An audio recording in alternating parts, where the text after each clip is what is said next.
1 Korintus 12 ayat dimulai ayat 8 sampai ayat yang ke-11. Saya baca yang ke-8, Bapak Ibu selanjutnya baca yang ganjil. 1-2 ayat saya baca kemudian nanti lanjut. Sebab kepada yang seorang roh memberikan karunia untuk berkata-kata dengan hikmat, dan kepada yang lain roh yang sama memberikan karunia berkata-kata dengan pengetahuan. Ayat 9.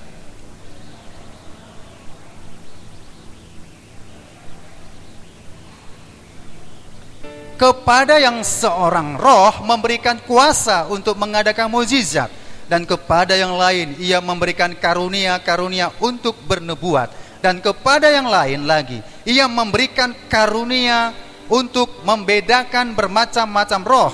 Kepada yang seorang ia memberikan karunia untuk berkata-kata dengan bahasa roh, dan kepada yang lain ia memberikan karunia untuk menafsirkan bahasa roh itu. Ayat 11 kita baca bersama.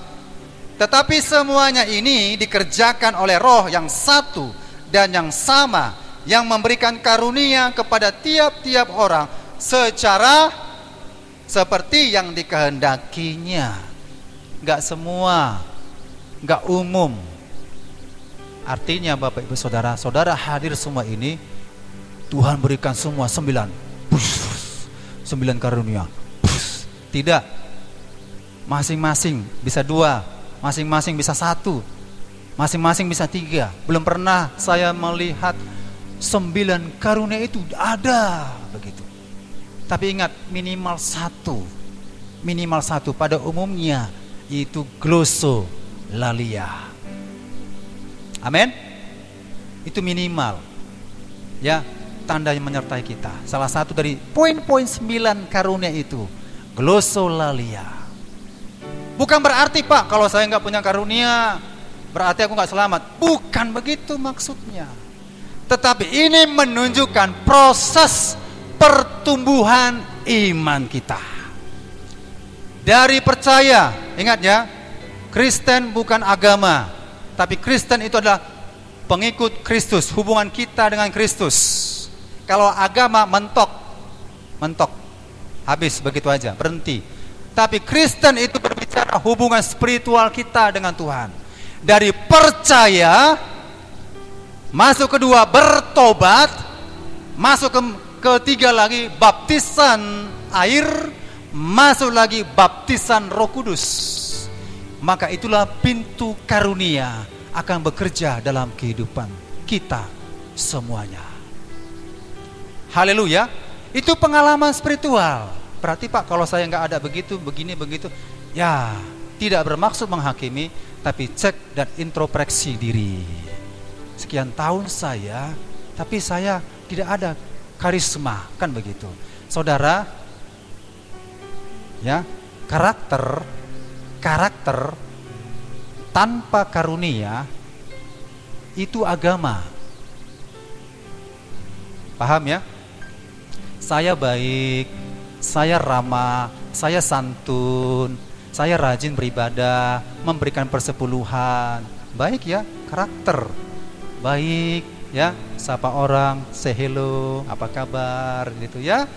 Saudara-saudara, Alkitab jelas ya mengatakan orang Farisi pun berbuat demikian. Ya, kalau dibaca di ayat yang Matius 5 ayat 20, coba kita lihat Matius 5 ayat 20. Supaya kita mengerti kebaikan agama. Jangan kita menjadi kebaikan agama.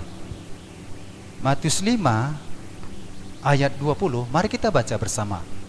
Matius 5 ayat 20. 1-2 ya.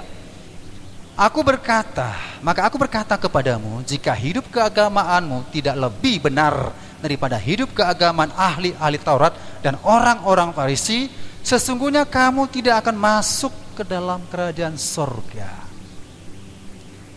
Baik enggak Nikodemus? Oh baik, seorang pemimpin agama. Yohanes 3 ayat 3, saudara baca itu ceritanya.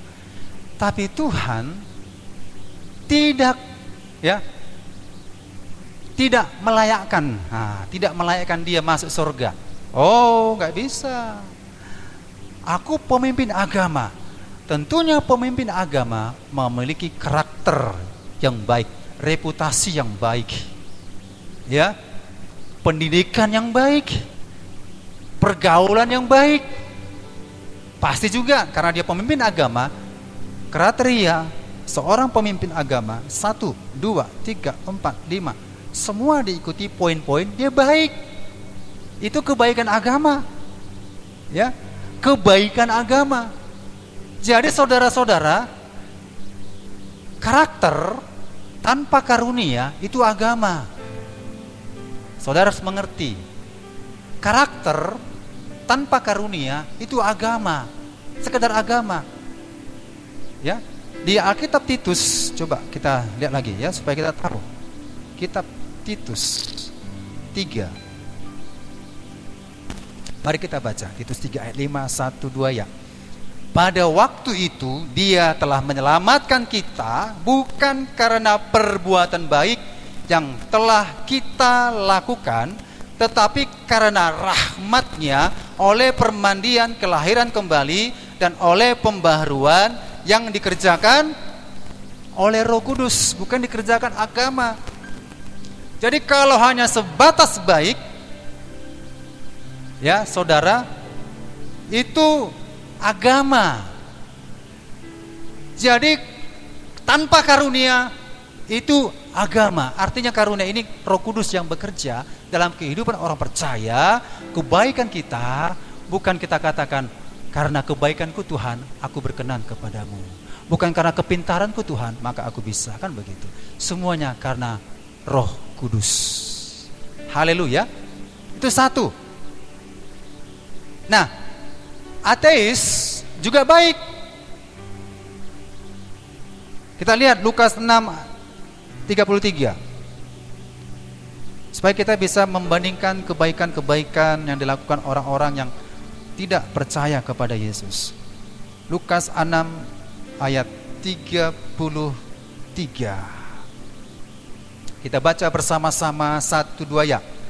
Sebab jikalau kamu berbuat baik kepada orang yang berbuat baik kepada kamu, apakah jasamu? Orang-orang berdosa pun berbuat demikian. Tidak percaya kepada Tuhan juga berbuat kebaikan. Memang ada beberapa golongan-golongan yang memang sama sekali amburadul, berantakan, ya, tidak melakukan kebaikan. Tapi ingat, ada orang berdosa, ada orang di luar Kristus, ada orang ateis, tidak percaya Tuhan, masih ada mereka memegang keyakinan harus berbuat baik kepada semua orang. Itulah disebut HAM, ya, hak ajasi manusia. Aku tidak ganggu kau, kau tidak ganggu aku. Aku baik kepadamu, kita juga sama-sama baik.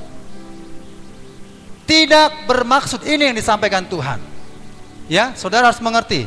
Jadi Bapak Ibu saudara-saudara, karunia harus sejalan dengan karakter.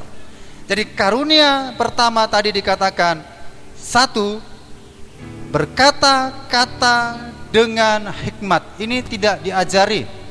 Berkata-kata dengan hikmat dalam situasi sesulit apapun, masalah yang sangat berat, ada sesuatu yang diberikan Tuhan, hikmat kepada kita untuk jalan keluar.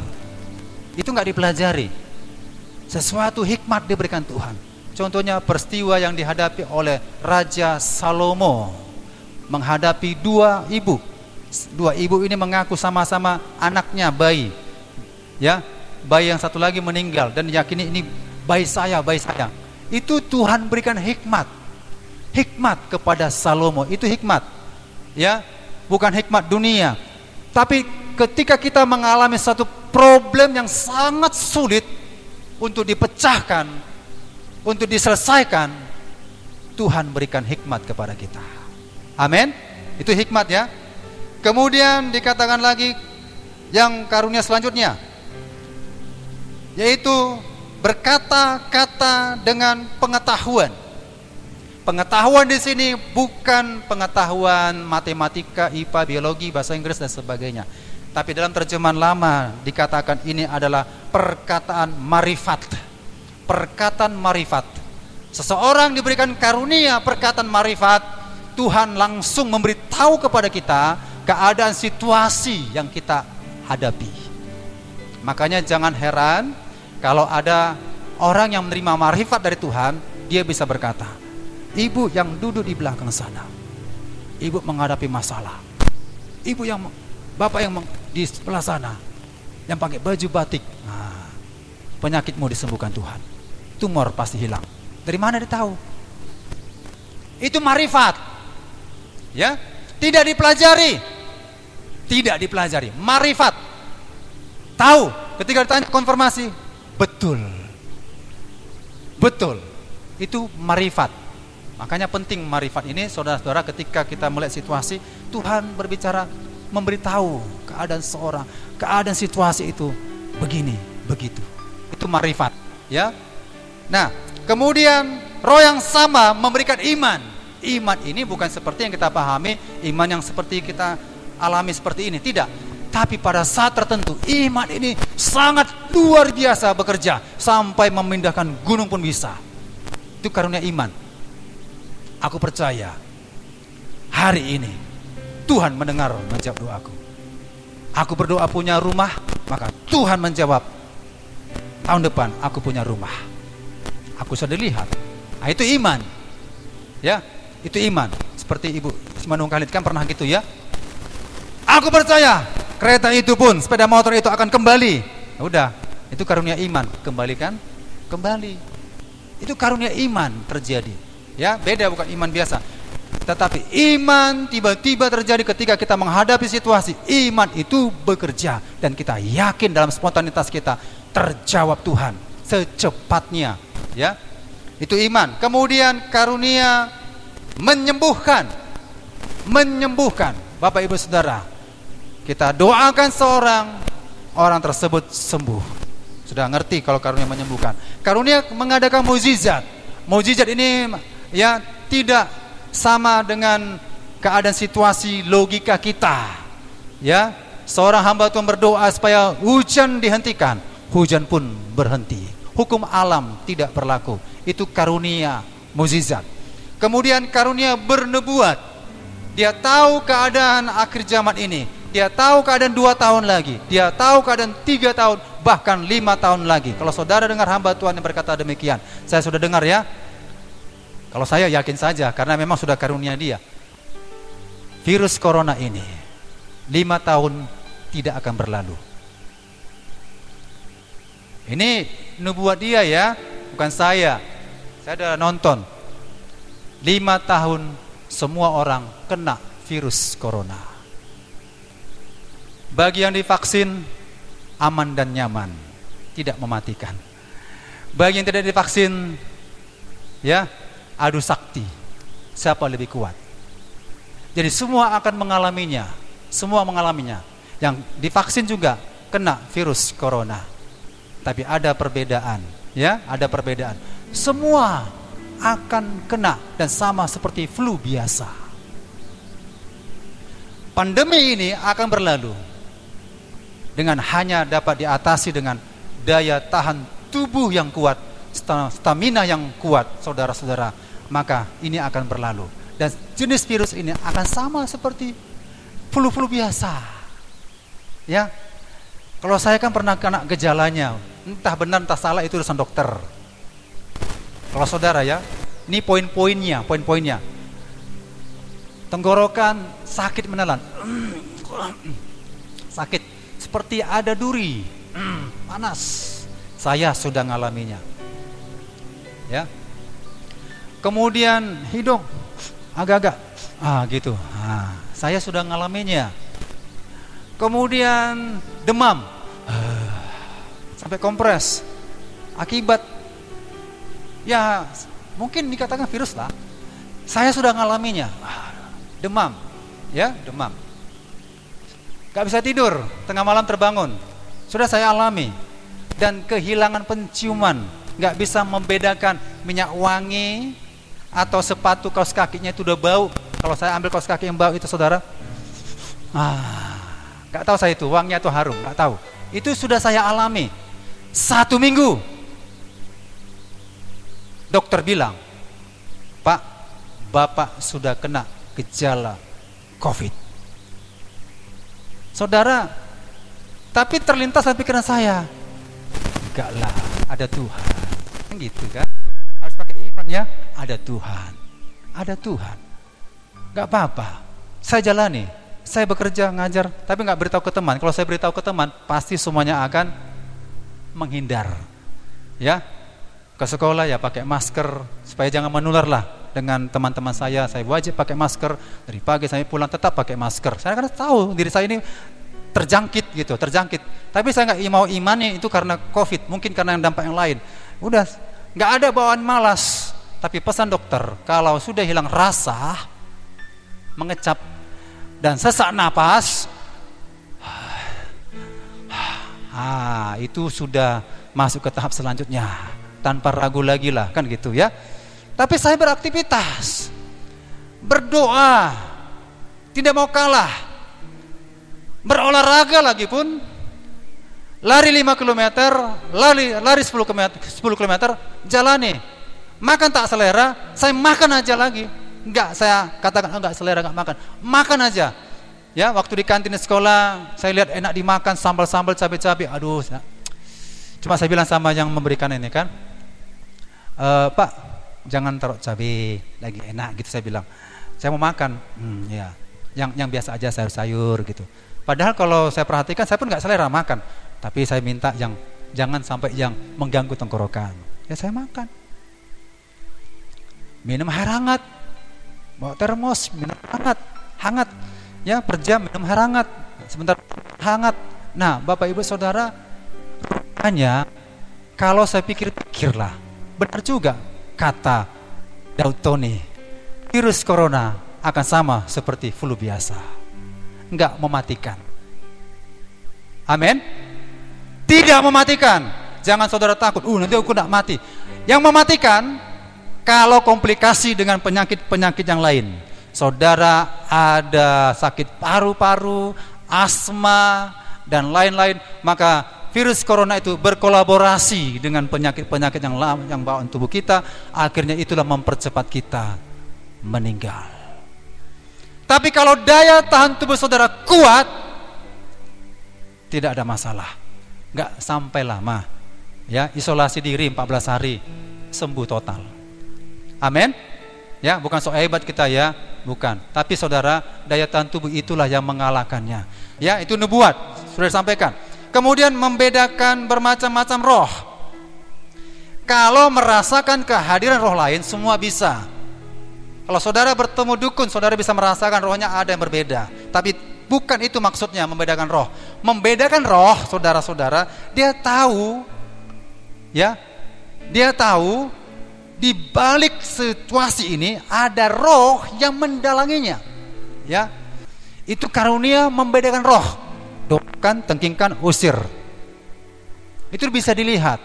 Itu karunia membedakan roh. Ya. Kemudian dikatakan lagi berkata-kata dengan bahasa roh. Tentunya sudah tahu glosolalia. Dan kemudian menafsirkan bahasa roh. Menafsirkan bahasa roh. Dan ini 9 karunia ini tidak dikatakan hanya berlaku 1, 2, 3. Semuanya masih berlaku sampai sekarang. Amin. Ya, semuanya masih berlaku sampai sekarang. Tergantung karunia itu diberikan khusus kepada saudara. Saya enggak diberikan karunia bernubuat, walaupun saya minta Tuhan, saya berdoa supaya Engkau berikan apa yang terjadi masa depan, enggak ada juga diberikan. Saudara doa enggak apa-apa, doa aja. Tapi ketika saya doa, Tuhan berikan karunia berbahasa roh, karena saya lihat orang lain itu mereka melayani bisa berbahasa roh untuk meneguhkan diri ya. Alkitab mengatakan Tuhan jawab. Jadi ketika saudara berdoa, Tuhan berikan karunia iman, karunia mukjizat, bernubuat, itu kehendak Tuhan yang jadi dalam kehidupan orang percaya. Amin. Ya, itu 9 karunia. Sekarang kita lihat 9 buah roh. Galatia 5 22 sampai 23. Kitab Galatia 5. Kita baca bersama-sama 1, 2 ya. Tetapi buah roh ialah kasih, sukacita, damai sejahtera, kesabaran, penguasaan diri. Ada berapa? Ada 9 ya. Dikatakan tidak ada hukum yang menentang hal itu. Iya, sesuatu yang baik, karakter yang baik, tidak ada hukum yang menentang itu. Kalau saudara baik, apakah pernah dikatakan masuk penjara? Enggak ya. Kalau saudara melakukan kebaikan, lemah lembut, enggak pernah kita dihitung masuk penjara, dihukum. Jadi 9 karunia tadi sudah kita ketahui. Sekarang kita akan lihat 9 buah roh ini, Bapak Ibu Saudara-saudara. Nah, 9 buah roh ini, inilah disebut karakter Kristus. 9 buah roh ini, inilah disebut karakter ilahi. Saudara, untuk memperoleh 9 karunia ini jangan disamakan seperti kita memperoleh supaya sama disebut orang beragama. Beda ya, beda. Jangan samakan. 9 buah roh inilah yang diberikan kepada kita. Bukan dikatakan buah-buah roh, tapi buah roh. 1 buah, tetapi ada 9 rasa. Ada asam, manis, pahit, dan sebagainya. Begitu maksudnya. Ya, 1 buah ada 9 rasa. Bukan dikatakan buah-buah Roh Kudus. Jadi artinya nggak bisa dipisah ini. Ini harus dimiliki orang percaya. Ada kasih, ada sukacita, ada damai sejahtera, ada kesabaran, kemurahan, kebaikan, kesetiaan, kelemah lembutan, penguasaan diri. Inilah yang diinginkan Tuhan dalam kehidupan orang percaya. Ada karunia, ada buah roh, gak bisa dipisah. Haleluya. Bagaimana caranya ini, Bapak Ibu Saudara-saudara? Saudara, kalau karunia itu diberikan, spontanitas bisa terjadi, tetapi buah roh itu tidak spontanitas. Inilah disebut proses. Ya, karakter saudara itu identik siapa diri kita, siapa saya, siapa saudara. Itu karakter. Saudara bisa lihat saya, tahu karakter saya, ya, itu saya. Semuanya punya karakter masing-masing, punya ciri khas masing-masing dalam kehidupan kita. Mau berbuat baik, berkata dengan lemah lembut, dapat menguasai diri, itu kita. Siapa diri kita sebenarnya, itulah karakter kita. Tetapi yang membentuk karakter kita ini, saudara, ingat, harus kita berserah kepada Roh Kudus. Maka Roh Kudus memproses kita, membentuk kita seperti tanah liat yang dibentuk menjadi suatu bejana yang indah, tidak melawan, tidak meronta, tapi ikhlas dibentuk menjadi suatu bejana yang indah, yang berkenan, yang baik di rumah, yang letakkan tempat yang istimewa. Haleluya. Seperti kendi-kendi begitu ya, tempat yang bagus, gak mungkin tempat yang sembarangan. Kita diproses. Jadi karakter ini saudara, setiap hari kita harus mengalami perubahan. Ya, dalam kitab 2 Korintus 4 ayat 16 dikatakan di situ, saya baca, sebab itu kami tidak tawar hati, tetapi meskipun manusia lahiriah kami semakin merosot, namun manusia batiniah kami dibaharui dari sehari ke sehari. Ada buahnya. Kalau seorang yang percaya, Tuhan bilang, lihat dari buahnya. Lihat dari buahnya. Buah yang tidak baik, buang. Buah yang baik akan diterima Tuhan. Itulah disebut buah Roh Kudus. Seleksi alam. Kalau memilih ya, gak baik, buang. Baik, simpan. Gak baik, buang. Sortir. Dari buahnya lah engkau akan mengenal seseorang itu. Bukan dari karismanya, bukan dari karunianya, tapi dari buahnya seorang itu akan diketahui apakah betul dia itu berkarakter yang baik atau tidak. Dari buahnya. Tapi ingat, satu paket, kalau kita menerima karunia itu membentuk kita, memproses kita, mengubahkan kita. Jangan katakan, aku bisa karunia mukjizat tapi karakternya gak ada. Aku bisa glosolalia tapi gak ada karakternya. Gak nyambung. Saudara berglosolalia, haleluya, terpujilah Tuhan dengan bahasa-bahasa baru kan? Tetapi saudara sakit hati, itu bukan glosolalia, itu glosolalia palsu, bahasa roh palsu saudara. Tahu-tahu dia menyimpan sakit hati dengan banyak orang, bahasa roh palsu. Bahasa roh itu diungkapkan adalah hubungan kita dengan Kristus, bahasa vertikal. Bagaimana kita mengasihi Allah, sementara saudaramu yang engkau lihat, engkau tidak kasihi. Engkau adalah pembunuh. Kau bahasa roh. Bahasa roh itu glosolalia, hubungan vertikal dengan Allah. Karunia Allah bekerja dalam dirimu.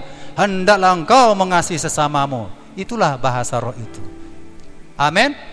Jadi jangan coba-coba saudara berbahasa roh kalau saudara sakit hati, nggak diberkati Tuhan. Itu bukan karunia berbahasa roh. Itu lu buat-buat. Ya, kita boleh berbahasa roh. Tuhan ampuni saudara saya. Karena berkomunikasi dengan Tuhan. Kita berbahasa-bahasa yang lain. Ya, ini dia berbahasa rohnya melengking-lengking, menangis-menangis, berteriak-teriak. Ya, nggak salah sih, tapi salahnya rupanya bahasa sehari-hari nggak pantas, cakap kotor. Kalau marah bilang binatang, ya, bilang B2, B1. Kalau marah cakap kotor. Pertanyaan, betulkah itu bahasa roh? Bukan itu bahasa roh. Bahasa roh itulah komunikasi kita dengan Allah. Amin. Vertikal. Bagaimana mungkin kita sebut saya mengasihi Allah, kita tidak mengasihi saudara-saudara kita? Kalau kita bermusuh-musuhan sakit hati saudara, bahasa roh yang kita panjatkan itu tidak berkenan. Melayang-melayang di sini saja itu, nggak sampai kepada di hati Tuhan. Tapi ketika kita merasakan aku mengasihi orang lain, aku mau mengampuni orang lain, bahasa roh kita berkenan di hadapan Tuhan. Amin. Berarti karunia Roh Kudus membuat kita menghasilkan buah Roh Kudus. Ya, menghasilkan buah Roh Kudus. Saudara-saudara, hati-hati dengan ini ya. Matius 7. Mari kita lihat. Matius 7 ayat 22. Berkarunia tapi tidak berkarakter. Inilah yang dibenci Tuhan. Matius 7 ayat 22 sampai 23. Kita baca bersama-sama. 1, 2 ya. Pada hari terakhir banyak orang akan berseru kepadaku, Tuhan, Tuhan, bukankah kami bernubuat demi namamu dan mengusir setan demi namamu dan mengadakan banyak mukjizat demi namamu juga? 23. Pada waktu itulah aku akan berterus terang kepada mereka dan berkata, aku tidak pernah mengenal kamu, enyalah daripadaku kamu sekalian jahat. Rupanya kita berkarunia tapi tidak berkarakter. Jahat. Saudara berbahasa roh, berkarunia berbahasa roh, di hati saudara menyimpan dendam, kebencian, iri, dengki. Jahat. Kata Tuhan, dimuntahkan Tuhan. Salahkah bahasa roh? Enggak salah. Salahkah mujizat? Enggak salah. Salahkah bernubuat? Enggak salah. Mengusir setan demi nama Yesus? Enggak salah. Tapi dikatakan di sini, aku tidak pernah mengenal kamu. Aku tidak pernah mengenal kamu karena kamu berdosa. Mengenal di sini bukan seperti kita mengenal Pak Presiden sekedar dengar ya. Oh saya tahu, bukan. Mengenal ini bahasa Yunani. Saudara selidiki bahasa Yunani. Buka bahasa Yunani itu, saudara. Kitab Sabda, saudara. Tetap mengenal, pilih bahasa, tetap muncul. Mengenal di situ ginosko. Ginosko itu punya hubungan yang intim, seperti suami dan istri, hubungan yang intim. Saudara bagaimana bisa hubungan intim dengan Tuhan? Saudara berdosa, membenci orang lain, dendam banyak orang lain, cakap kotor, gak menguasai diri, gak sabar, gak ada buah rohnya, gak ada buah rohnya. Tentulah dari buahnya engkau dikenal, dan buah yang busuk itu buang. saudara. Bukan salah bahasa roh, nggak salah bahasa roh, nggak salah mujizat, nggak salah mengusir setan dalam nama Yesus. Tapi Tuhan mengatakan, aku tidak ginosko dengan engkau. Kau berbahasa roh, tapi nggak ada hubungan ginosko. Buang. Engkau memuji menyembah Tuhan, hanya kata-kata saja, tapi tidak ada hubungan dengan Tuhan. Ginosko, puji-pujian saudara, penyembahan saudara nggak laku. Saudara yang melayani di atas, saya melayani di sini, saudara nggak punya hubungan dengan Tuhan, nggak laku semuanya itu di hadapan Tuhan. Jadi harus ada ginosko. Sebelum menyampaikan firman, ya saya juga berdoa, saya harus ginosko dengan Tuhan. Tuhan, saya menyampaikan firman-Mu bukan karena kecerdasan, bukan karena kepintaran. Kalaupun sekalipun saya bodoh, Tuhan, ajarilah saya. Saya nggak sehebat Pak Pendeta Gilbert, saya nggak sehebat Pendeta Erastus Sabdono dan lain-lainnya. Saya nggak sehebat mereka. Tapi saya mau menyampaikan apa yang dikatakan firman ini harus disampaikan. Kan begitu, punya hubungan. Ini enggak melayani musik, oh naik keyboard, naik saja. Song leader singer, naik saja tanpa ada ginosko dengan Tuhan. Busuk, dibuang Tuhan. Enyah engkau sekali pembuat kejahatan. Melayani Tuhan tapi SKT-SKT-an. Bisa ya, singer 3. Ini bukan di sini maksud saya. Singer 3 bernyanyi. Tapi kalau ditanya, berteman gak mereka itu? Bisa nyanyi puji Tuhan, bisa menyembah Tuhan. Wah, Tuhan lihat, engkau tidak ginosko dengan aku. Enyah engkau sekalian pembuat kejahatan. Engkau memujiku tapi hatimu jauh daripadaku. Jadi kita harus mengerti Bapak Ibu Saudara. Jadi karunia tidak salah, karunia tetap ada. Tapi ingat, punya hubungan dengan Tuhan. Bagaimana punya hubungan dengan Tuhan? Harus ada buah roh. Haleluya. Ayat 8 sampai 9 kita baca bersama-sama. 1 Korintus 13 ayat 9. 1-2 ya. Kasih tidak berkesudahan, nubuat akan berakhir, bahasa roh akan berhenti, pengetahuan akan lenyap. 9. Sebab pengetahuan kita tidak lengkap dan nubuat kita tidak sempurna. Oke, saudara-saudara, di atas segalanya, ingat ya, tadi buah roh itu ya, kasih. Kasih bukan berarti menjadi dikatakan ini ya, butir-butir yang lain, tidak. Kasih itu maka dibuat nomor 1, saudara. Kasih yang terutama ya. Kasih tidak berkesudahan, nubuat akan berakhir, glossolalia akan berhenti, marifat akan lenyap. Itu berbicara karunia-karunia, semua akan berlalu. Tetapi buah roh yaitu kasih. Kalau saudara baca definisinya di atas ya, saya baca ya definisinya di atas, 1 Korintus 13 ayat 4. Kasih itu murah hati, ia tidak cemburu, tidak memegahkan diri dan tidak sombong, tidak melakukan yang tidak sopan, tidak mencari keuntungan diri sendiri, tidak pemarah, tidak menyimpan kesalahan orang lain, tidak bersukacita karena ketidakadilan, tetapi karena kebenaran. Ia menutupi segala sesuatu, percaya segala sesuatu, mengharapkan segala sesuatu, sabar menanggung segala sesuatu. Itu kasih. Mudahkah melaksanakannya? Sampai sekarang belum ada yang tamat. Siapa yang tamat? Gak ada ya? Semuanya belum ada yang tamat. Tapi semuanya harus belajar. Buah Roh Kudus itu bekerja dalam diri kita. Amin. Ya, buah Roh Kudus itu bekerja dalam diri kita. Dan ingat juga karunia itu akan berlalu. Nah, satu ayat lagi yang terakhir Bapak Ibu Saudara, kita lihat di 1 Korintus 13 kembali. Ayat 2-nya, ayat 2. Kita baca ayat 2 ya, 1 Korintus 13 ayat 2. 1-2 ya. Sekalipun aku mempunyai karunia untuk bernubuat dan aku mengetahui segala rahasia dan memiliki seluruh pengetahuan, dan sekalipun aku memiliki iman yang sempurna untuk memindahkan gunung bersama, tetapi tidak berguna karunia itu, mukjizat, bahasa roh dan sebagainya, kalau tidak ada kasih. Amin. Jadi karunia berhubungan dengan buah Roh Kudus. Kalau kita menerima karunia Roh Kudus, berarti akan menghasilkan buah Roh Kudus. Kalau kita berkarisma, maka kita juga berkarakter Kristus. Kalau kita berkarisma, tidak berkarakter Kristus, Tuhan buang. Ingat, Tuhan memisahkan domba dan kambing. Kambing ini jemaat tidak berkarakter.